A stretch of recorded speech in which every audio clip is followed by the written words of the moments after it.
because you done seen it and heard it so much. So that's probably why it's so hard for certain men to commit in certain situations, because they never was taught or they never saw it. So they don't know actually really know what commitment is. So you committing to them and complaining and pleading about commitment, they possibly was never really taught, or they don't really understand what commitment is. Um, Another question was, why do men fear marriage? I don't really think well, I mean, all men is different.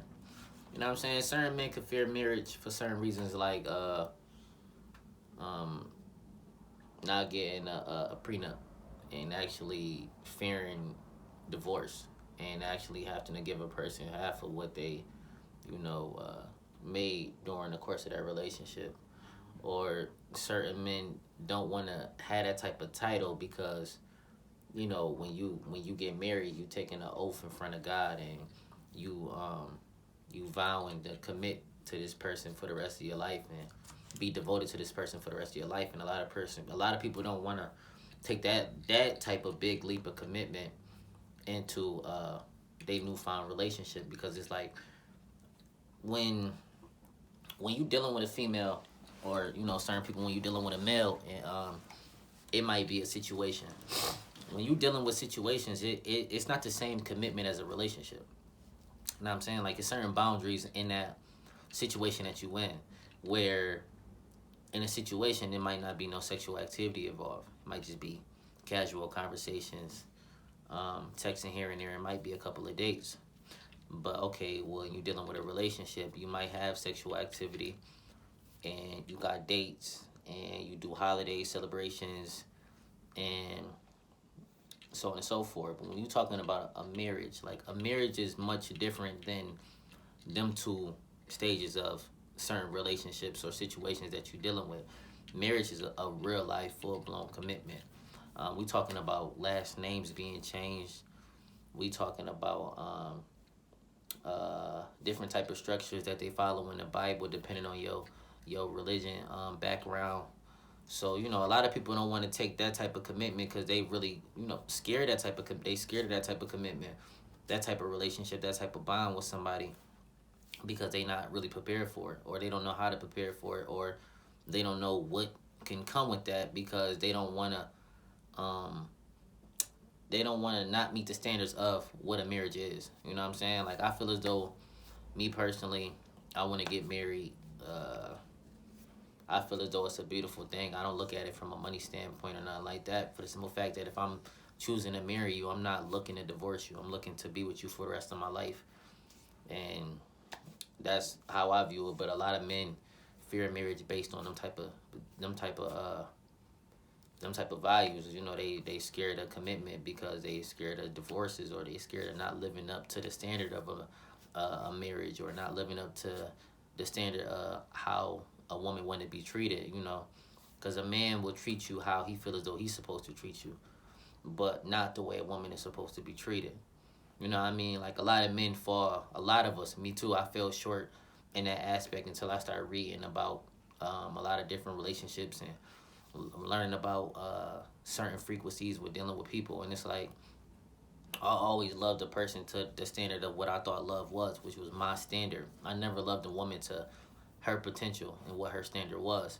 You know what I'm saying? So that could be a lot of reasons why during the course of my relationship, you know, it was both people where we both did things, but put my blame on me, I fell short because I never met the standard of how she wanted to be loved, how she wanted to be catered to, how she wanted to be rubbed, how she wanted to be cuddled, kissed, sexual, whatever. Because men be so dominant that we want to do things based off our own dominance, and not allow a woman to be a woman in a relationship. So she shelter herself from us, and she don't allow herself to be her full self in a relationship because we don't allow them to be.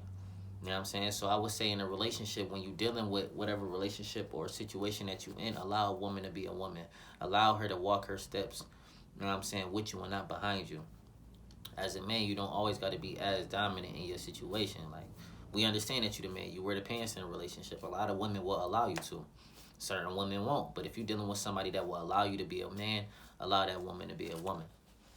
So, you know, so that's some of the reason why I went off topic a little bit, but that's some of the reason why it's so hard for men to commit or don't want marriage, because you know the backlash that you get from marriages, the divorce and everything. They scared of that type of outcome. Um, Another thing was, why do men fear independent women? Well. I don't fear an independent woman. I actually would prefer the person that I'm dealing with to be independent. I don't want her to use me as a clutch, for the simple fact that if I'm her man, I'm there if need be.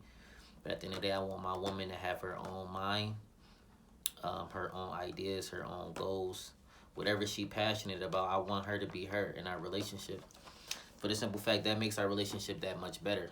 It balance the relationship balance out that much more when you allow a person to be who they are. You know what I'm saying? But when you a man where, cause usually a man that fear an independent woman is a man that's not independent in himself. You know what I'm saying? He's a man that's reliant on the person that he's dealing with. So he fear her being independent because he fear her taking charge and placing orders, because he's not a man of himself. A man that's independent and already is established and have his own, he don't fear an independent woman. But it's the simple fact that he don't take from her plate, he add to it.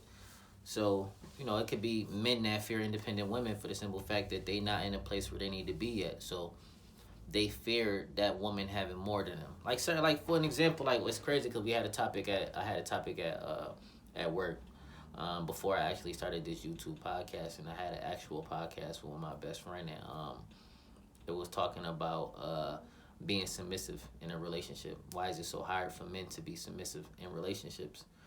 And it was like falling hand in hand with how it's hard for men to deal with independent women and being submissive to an independent, strong woman. And my response was, well, allow a man to be a man, and a man will allow a woman to be a woman, and he'll be submissive. And being, like I said, like being submissive is not taking away from your dominance. It's not making you less of a man that you being submissive to your woman. That's just showing that you love her in another way, and you can submit as well. It's not bowing down to your queen, but it's you being submissive to your queen. You know what I'm saying? Like you walking hand in hand with your queen. So I say that to say this is, certain men fear independent women because a man might not be independent himself. So, that's room for more of a deeper in depth conversation when I have a woman here that's independent, and we can actually go back and forth and have a debate on why she feel the way she feel and why I feel the way I feel. But that's my perception of it, and I appreciate everybody that tuned in today for the first episode. I look forward to giving you more episodes and enlighten y'all more on different topics, and y'all giving me different ideas and different topics to talk about. So until next time.